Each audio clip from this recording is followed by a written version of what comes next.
क्या आपने कभी सोचा है कि जो दुनिया अभी आपकी आंखों के सामने है, कमरे की दीवारें, हवा की ठंडक, मोबाइल की स्क्रीन, किसी प्रिय की आवाज, ये सब उतना निश्चित नहीं भी हो सकता जितना हम रोज मान लेते हैं। क्या पता ये सब एक विशाल भ्रम हो, एक ऐसा सपना जिसमें हर चीज असली लगती है पर जागते ही धुंध की तरह गायब हो जाती है। ये विचार डराता है, लेकिन उसी डर के भीतर एक अद्भुत सवाल जन्म लेता है। अगर बाकी सब पर संदेह हो सकता है, तो वह क्या है जिस पर नहीं हो सकता? कौन सा सच ऐसा है जो किसी तूफान में नहीं डगमगाता, किसी छल में नहीं पड़ता, किसी शोर में नहीं खोता? यही तलाश हमें आज की कहानी तक लाती है, एक ऐसे विचार तक जिसने आधुनिक सोच की नींव रखी। मैं सोचता हूं, इसलिए मैं हूं। इसी सवाल की खोज एक व्यक्ति की पूरी जिंदगी बन गई। उसका नाम था रेने डेस्कार्ट।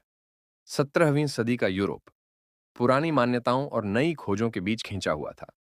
इस शोर के बीच डेस्कार्ट ने सोचा, अगर ज्ञान का एक घर बनाना है तो उसकी नींव ऐसी हो जिसे कोई संदेह हिला ना सके। उसने निश्चय किया कि वह अपने मन में एक कठोर प्रयोग करेगा। वह हर उस विश्वास पर संदेह करेगा जिसे जरा सा भी डगमगाया जा सकता है। यह आसान काम नहीं था। यह अपने ही मन का दरवाजा बंद करके भीतर अंधेरे में उतरने जैसा था, जहां हर परिचित आकृति अनजान और हर सुनिश्चित बात प्रश्न बन जाती है। सबसे पहले उसने इंद्रियों को कटघरे में खड़ा किया। आंखें दूर की वस्तु को छोटा दिखाती हैं। पानी में डूबी हुई छड़ी टेढ़ी लगती है। मृग तृष्णा प्यासे को रेगिस्तान में पानी का छलावा देती है। यदि इंद्रियां कई बार धोखा दे सकती हैं, तो क्या हम उन्हें सत्य का सर्वोत्तम मार्गदर्शक मान लें? डेस्कार्ट का उत्तर था, नहीं, कम से कम अंतिम आधार के रूप में नहीं। फिर उसने सपनों की ओर देखा। सपने में हम दौड़ते हैं, बातें करते हैं, गिरते हैं, हंसते हैं, दर्द भी महसूस करते हैं और हमें पता ही नहीं चलता कि यह सपना है। यदि सपनों का इतना यथार्थ रूप हो सकता है, तो क्या यह जीवन भी एक दीर्घ स्वप्न न हो?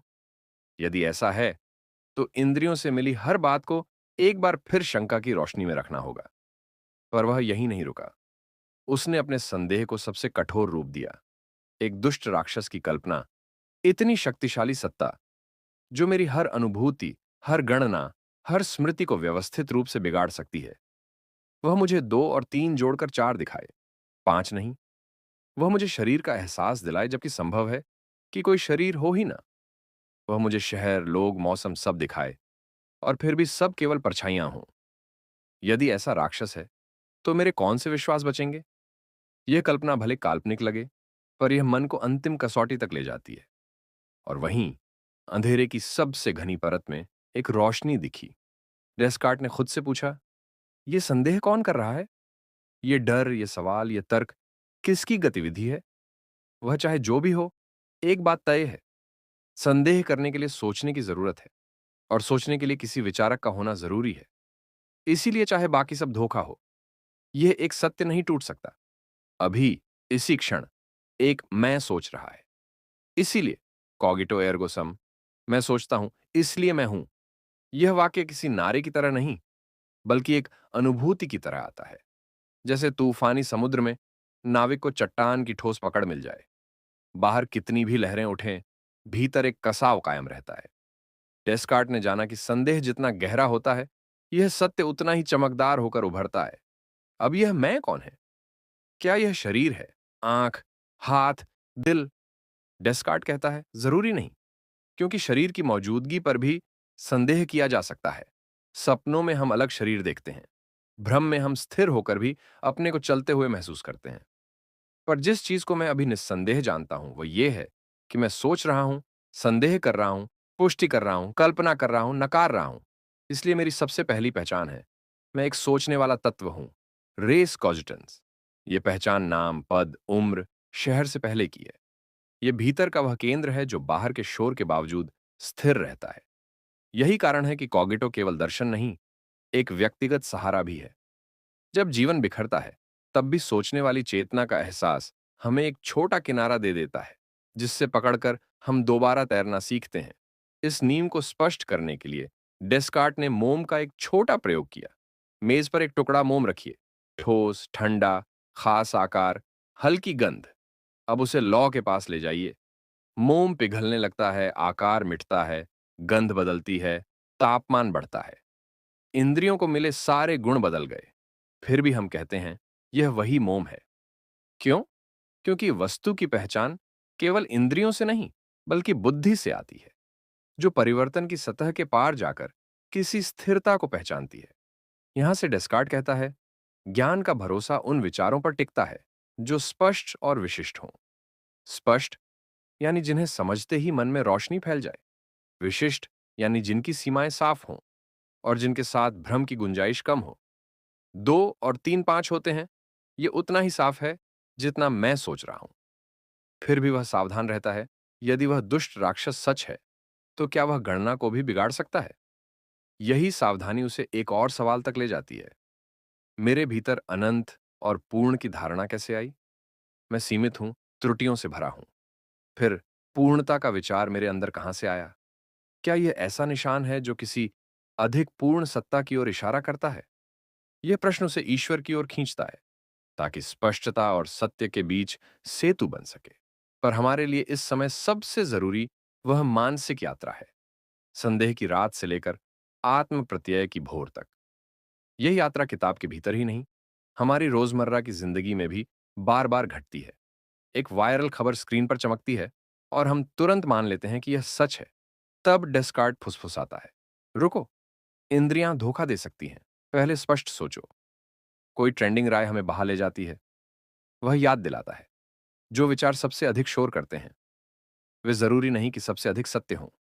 सच अक्सर भीतर की शांति में पहचाना जाता है, जहां तर्क की रोशनी और अनुभव की सादगी मिलती है। बचपन का वह क्षण याद कीजिए, जब कमरा अचानक अजनबी लगने लगा था, जैसे चीजों की त्वचा उतर गई हो और सब नई रोशनी में दिखने लगा हो। वह घबराहट शायद बुरी नहीं थी, वह जागरण का पहला संकेत थी। डेस्कार्ट ने उसी अनुभव को पद्धति बनाया। हर परिचित चीज को इतना अनजाना बनाओ कि उसका सच अपनी पूरी ताकत से उभरे। यह साहस आसान नहीं। अपने ही विश्वासों को गिराना, अपनी ही धरती की खुदाई करना, अपने ही घर को अस्थायी रूप से खाली कर देना, यह काम हमें अकेला और असुरक्षित बना सकता है। पर उसी खाली जगह में नई नींव रखी जा सकती है। वही नींव बाद में मजबूत दीवारों का आधार बनती है।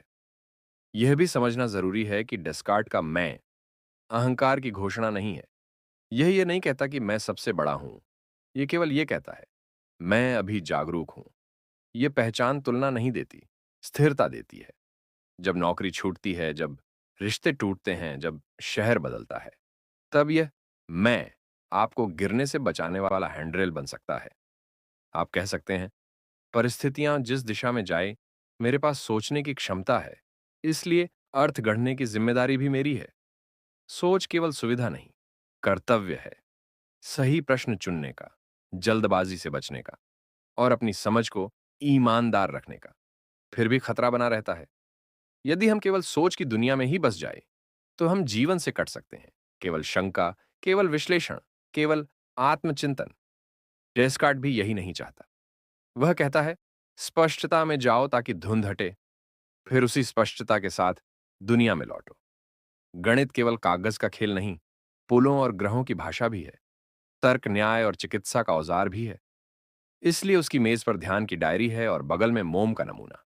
एक तरफ अंक है, दूसरी तरफ अनुभव की परख। मन से दुनिया तक का पुल यहीं से बनता है, भीतर की निश्चितता से बाहर की जांच तक। आज के समय का दुष्ट राक्षस कौन है? शायद एल्गोरिद्म, जो आपकी स्क्रीन पर वही दिखाता है जो आपको बांधे रखे। शायद अफवाहें, जो आधे सच से पूरे झूठ बुनती हैं। शायद भीतर की वे आवाज, जो बार बार कहती है कि तुम्हारी सोच की कोई कीमत नहीं।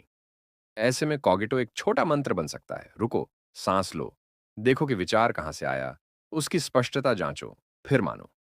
आप पाएंगे कि जैसे ही सोच ईमानदार होती है, भय थोड़ा ढहता है और भीतर एक ठोस एहसास उठता है, मैं हूं। और होना ही जिम्मेदारी को जन्म देता है, समझने, चुनने और जीने की जिम्मेदारी। अब हमारी कहानी उस मोड़ पर आ पहुंची है, जहां नींव दिखाई दे रही है और दीवारें उठाने की तैयारी हो रही है। अगला प्रश्न यह है, क्या इस मैं से हम बाहर की दुनिया तक पहुंच सकते हैं? क्या मेरा शरीर सचमुच मौजूद है या वह केवल विचारों का समूह है? क्या ईश्वर का विचार कोई गहरी सच्चाई बताता है या वह केवल मन की तरंग है? और सबसे कठिन प्रश्न जो मुझे स्पष्ट लगता है, क्या वह सच में सार्वभौमिक स्पष्टता है या मेरे प्रशिक्षण और भाषा का असर? यदि स्पष्टता ही कसौटी है, तो स्पष्टता की जांच कैसे होगी? क्या हम किसी चक्र में फंस रहे हैं? ईश्वर के भरोसे स्पष्टता को सच मानना और स्पष्टता के भरोसे ईश्वर को, ये वही जगह है जहां डेस्कार्ट को दुनिया के सबसे धारदार सवालों का सामना करना पड़ता है। यहीं से कहानी और रोचक और थोड़ी खतरनाक हो जाती है, क्योंकि अगर हम गलत मोड़ पर मुड़ें, तो सब कुछ केवल मन का खेल बन सकता है या सब कुछ केवल आंकड़ों का हिसाब। डेस्कार्ट इन दोनों अतियों से बचना चाहता है। वह मन से दुनिया तक का पुल बनाना चाहता है। पहले सोच की मजबूती, फिर अनुभव की व्याख्या, फिर विज्ञान की इमारत। अगले हिस्से में हम देखेंगे कि वह यह पुल कैसे बनाता है, कॉगिटो से आगे बढ़कर ईश्वर, प्रकृति और मन शरीर के रिश्ते तक। पर अभी, इस क्षण, बस इतना साथ रखें, चाहे बाहर कितना भी शोर हो, भीतर एक शांत वाक्य है, मैं सोचता हूं इसलिए मैं हूं। और यही वाक्य अगले दरवाजे की चाबी बन सकता है।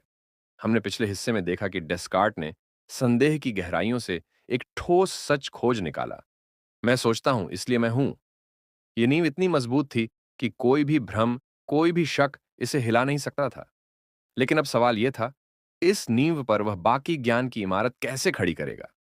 अगर हम केवल अपने अस्तित्व के बारे में निश्चित हैं, तो क्या हम बाकी दुनिया के बारे में भी कोई निश्चितता पा सकते हैं? डेस्कार्ट के सामने यह सबसे बड़ी चुनौती थी। उसने समझा कि अगर उसे अपनी सोच को बाहर की वास्तविकता तक फैलाना है, तो उसे दो चीजों की जरूरत है। पहला, यह सुनिश्चित करना कि जो बातें उसे स्पष्ट और विशिष्ट लगती हैं, वे सचमुच सही हों। और दूसरा, यह दिखाना कि बाहरी दुनिया केवल कल्पना नहीं, बल्कि वास्तव में मौजूद है। यहीं पर आता है डेस्कार्ट का ईश्वर का तर्क। वह पूछता है, मेरे अंदर पूर्णता और अनंत का विचार कहां से आया? मैं सीमित हूं, अपूर्ण हूं, गलतियां करता हूं, फिर भी मैं अनंत और पूर्णता की कल्पना कर सकता हूं। क्या यह संभव है कि यह विचार मेरे भीतर खुद से पैदा हो गया हो? डेस्कार्ट कहता है, नहीं, किसी सीमित चीज से अनंत का विचार नहीं आ सकता। यह विचार केवल किसी पूर्ण सत्ता से ही आया होगा, और वह है ईश्वर। डेस्कार्ट के लिए ईश्वर केवल धार्मिक विश्वास नहीं था, बल्कि उसकी सोच का सुरक्षा कवच भी था। अगर ईश्वर सर्वज्ञ और सर्वशक्तिमान है और हमें सोचने की क्षमता उसी ने दी है, तो वह हमें इस तरह नहीं बनाएगा कि हम हर समय भ्रम में रहें। यानी, जब हम किसी बात को स्पष्ट और विशिष्ट रूप से समझते हैं, तो हमें भरोसा हो सकता है कि वह सच है। यह तर्क सुनने में सरल लगता है, लेकिन इसमें एक दार्शनिक जोखिम है, जिसे बाद में कई विचारकों ने इंगित किया। अगर हम ईश्वर के अस्तित्व को स्पष्ट और विशिष्ट विचार के आधार पर मान रहे हैं, और फिर उसी ईश्वर पर भरोसा करके स्पष्ट विचारों को सच मान रहे हैं, तो क्या यह एक चक्र, सर्कुलर रीजनिंग, नहीं बन जाता? डेस्कार्ट को इसका एहसास था और उसने इस पर बचाव के तर्क दिए, लेकिन बहस आज तक जारी है। फिर आता है शरीर और मन का सवाल। अगर मैं केवल एक सोचने वाली चीज के रूप में निश्चित हूं, तो क्या मेरा शरीर वास्तव में मौजूद है? डेस्कार्ट मानता था कि मन और शरीर दो अलग-अलग तत्व हैं। मन, रेस कॉजिटेंस, सोचने वाला है, और शरीर, रेस एक्सटेंसा, फैलाव वाला यानी भौतिक है। ये दोनों आपस में जुड़े हुए हैं, लेकिन अलग-अलग अस्तित्व रखते हैं। यह विचार, द्वैतवाद, ड्युअलिज्म, इतना प्रभावशाली था कि सदियों तक पश्चिमी दर्शन और विज्ञान ने मन और शरीर को दो अलग क्षेत्रों के रूप में देखा। लेकिन इसने एक कठिन सवाल भी उठाया, अगर मन और शरीर अलग हैं, तो वे एक दूसरे को कैसे प्रभावित करते हैं? अगर मन केवल सोच है और शरीर केवल भौतिक वस्तु है, तो मेरे मन का इरादा मेरे हाथ को कैसे हिला देता है, और शरीर में चोट लगने से मेरे मन में दर्द कैसे पैदा होता है? डेस्कार्ट ने इसका उत्तर पीनियल ग्रंथि, पाइनियल ग्लैंड, के रूप में देने की कोशिश की। दिमाग में एक छोटी सी ग्रंथि, जहां वह मानता था कि मन और शरीर का संपर्क होता है। आज हम जानते हैं कि यह विचार वैज्ञानिक रूप से सही नहीं है, लेकिन डेस्कार्ट की असली कोशिश ये थी कि किसी तरह इस बातचीत को समझाया जा सके। अब अगर हम डेस्कार्ट के तर्क को आज की दुनिया में देखें, तो यह कई जगहों पर हमारी रोजमर्रा की सोच को चुनौती देता है। मान लीजिए, आप सोशल मीडिया पर स्क्रॉल कर रहे हैं और आपको एक चौंकाने वाली खबर दिखती है। आपकी इंद्रियां, आंखें इसे देखती हैं और आपका दिमाग तुरंत प्रतिक्रिया देता है, वाह, ये तो सच होगा। लेकिन डेस्कार्ट कहेगा, रुको, इंद्रियां धोखा दे सकती हैं। पहले सोचो, क्या यह स्पष्ट और विशिष्ट है? क्या इसका स्रोत भरोसेमंद है? क्या यह तर्क की कसौटी पर खरा उतरता है? या मान लीजिए, आप किसी कठिन समय से गुजर रहे हैं, आपकी नौकरी चली गई, किसी रिश्ते में टूटन आ गई या किसी सपने पर पानी फिर गया। इस समय आपको लगता है कि सब खत्म हो गया। लेकिन डेस्कार्ट का कॉगिटो आपको याद दिलाता है, भले ही बाहर सब कुछ डगमगा रहा हो, भीतर एक चीज है जो अभी भी स्थिर है, आपकी सोचने की क्षमता। और जब तक यह है, तब तक आप अपने लिए नया रास्ता खोज सकते हैं। डेस्कार्ट के विचार की सबसे बड़ी ताकत यही है, यह आपको एक मानसिक आधार देता है।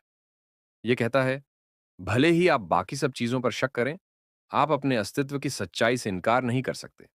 और यह सच्चाई केवल जीने के बारे में नहीं, बल्कि सक्रिय रूप से सोचने के बारे में है। लेकिन यहां एक खतरा भी है। अगर हम केवल सोच की दुनिया में ही उलझे रहें, हर चीज पर संदेह करते रहें, तो हम संदेह के जाल में फंस सकते हैं, जहां कोई भी निश्चितता नहीं मिलती और हम किसी निष्कर्ष तक पहुंच ही नहीं पाते। डेस्कार्ट का उद्देश्य यह नहीं था कि हम हमेशा संदेह में रहें, बल्कि वह संदेह को एक उपकरण की तरह इस्तेमाल करना चाहता था, ताकि हम कमजोर मान्यताओं को हटाकर केवल मजबूत और निश्चित विचारों पर टिकें। फिर भी कॉगिटो आज भी जीवित है, न केवल दर्शन की किताबों में, बल्कि हमारे रोजमर्रा के फैसलों में भी। जब हम कहते हैं, मैंने खुद सोचा है, इसीलिए मैं यह मानता हूं, तो हम डेस्कार्ट की विरासत को आगे बढ़ा रहे होते हैं। एक दिलचस्प बात यह है कि मैं सोचता हूं, इसलिए मैं हूं को हम उल्टा भी पढ़ सकते हैं। मैं हूं, इसलिए मैं सोच सकता हूं। यह हमें याद दिलाता है कि अस्तित्व और सोच आपस में गहरे जुड़े हैं। सोच हमें हमारे अस्तित्व का एहसास कराती है और अस्तित्व हमें सोचने का अवसर देता है। आज की तेज तर्रार, सूचना भरी दुनिया में ये विचार पहले से ज्यादा जरूरी है। हर दिन हम पर हजारों सूचनाएं बरसती हैं, खबरें, मीम, पोस्ट, वीडियो, और हम में से कई लोग बिना सोचे इन्हें मान लेते हैं। डेस्कार्ट हमें सिखाता है, सवाल करो, परखो और केवल वही मानो जो स्पष्ट और विशिष्ट हो। कभी कभी यह अभ्यास हमें धीमा कर देता है, लेकिन शायद यही धीमापन हमें गहराई देता है। यह हमें भीड़ की राय से अलग खड़े होने की हिम्मत देता है और अपनी समझ के आधार पर फैसला लेने की ताकत देता है। और अंत में डेस्कार्ट का सबसे बड़ा सबक यह है, सच्चाई की तलाश बाहर से शुरू नहीं होती, बल्कि भीतर से होती है।